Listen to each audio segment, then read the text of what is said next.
Welcome back to my channel, everybody. You see I'm back in the shop. I've been working on these parts here, breaking these down. But I'm actually going to shift gears here. Let me take you to the other end of the shop. I am actually going to be working on today this sled. So, if you like 72 TNTs, stay tuned, see what I got going on.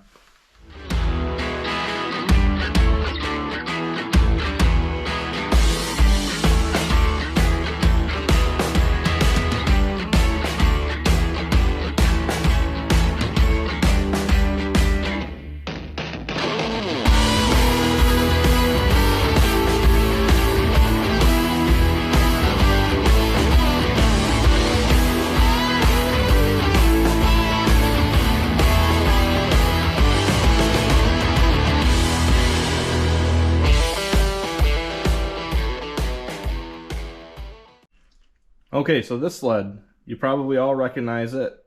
It is the sled that became my YouTube logo for my channel. It's definitely one of my favorites. It's a very clean example of an unrestored sled. When I was getting the Red Devil ready, unfortunately had to borrow some parts from that to get that going. Don't like to do that, but you know, the night before a scheduled ride, if you need parts, you need parts. So the plan today, take a break from this and this pile of parts and actually start, you know, replacing the stuff I took. It's, you know, not a big deal. Just a couple little things, get that running again, and the plan is to actually take that to the upcoming show this coming Saturday in Cortland, New York. I was hoping to have that at the show, but just have way too much work to do on it and hardly any time to get it done. Which I'm sure anyone who has a vintage collection can relate to that statement wholeheartedly. Okay, so I'm under the hood of the 72 TNT. One of the things I got to work on here is the tank pickup. I just took that out for the Red Devil to get that up and running. And then the tie rod is broken, and actually that steering arm is bent, so I'll probably address that now too. If I have to borrow parts off another one, that's fine. Plenty of projects around here to do so. Now I just want to talk about the tank pickup here a little bit.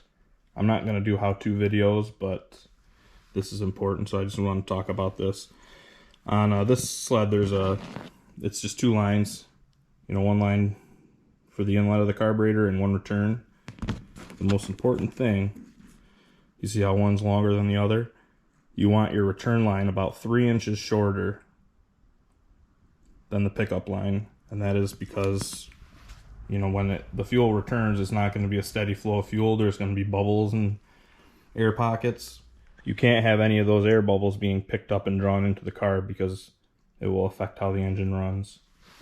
And then all I did was just put some steel line at the end, about 3 inches to weigh each line down. So I'm going to go get that installed. The nice thing is I already put new fuel lines on this sled, so all that should be ready to go.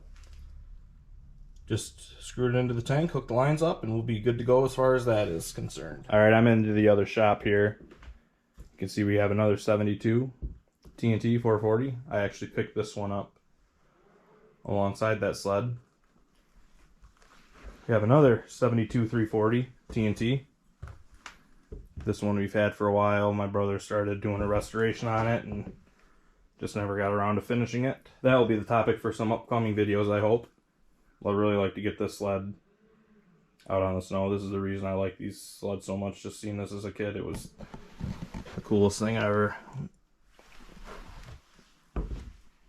On the other side there, you see the Arctic Cat Lynx. That's the first sled I ever rode. Hope to get that out on the snow again. But for now, we're just going to borrow some parts on this sled. Parts look good over there, so let me get to work. So this is the steering arm that I just pulled off the sled. It's pretty bent. That's supposed to be straight. I don't know if I've ever seen one quite this bent. Assuming whatever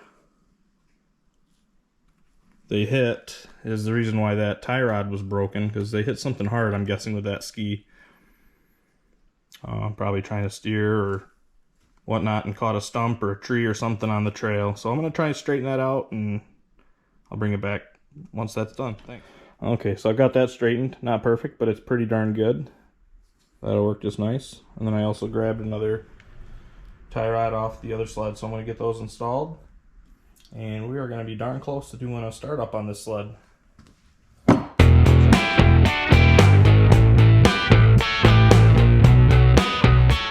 As you can see, I've got the sled outside. It's a beautiful day. I figured do the first fire outside. It has not ran since probably January, since I robbed the parts. So I've got the air box off so I can prime it, and we'll see what it does.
There she is running. Not quite sure what happened with the first attempt there. I pulled the plugs and it had spark. The plugs weren't wet, so gave it another shot of fuel and it fired right up, as you can see. So I'm really happy with that. I really like this sled a lot. It's going to be the topic for some videos upcoming for sure. I've got some other projects that are ahead of it, but I'd really like to get this one out on the snow and out on some rides. It runs, but it doesn't do so good out on the snow. I'm planning on just going through and refreshing everything. It's a good, nice sled. It deserves to be gone through, so that's the plan. So I'm going to try and get this loaded up into the trailer, and I'll bring it back. Thanks.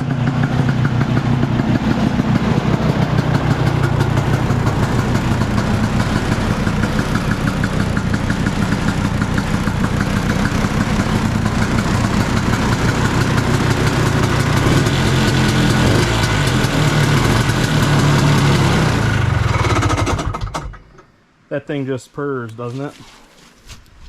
So I got that out of the trailer. Gonna put the 72 in the trailer for the show next weekend. I'll set the camera up so you can see me drive in. Alright, I'm gonna drive the 72 TNT in. Hopefully it'll climb up here, no problem. It's kind of an awkward angle for it, so see what happens. Hopefully it comes out with good footage.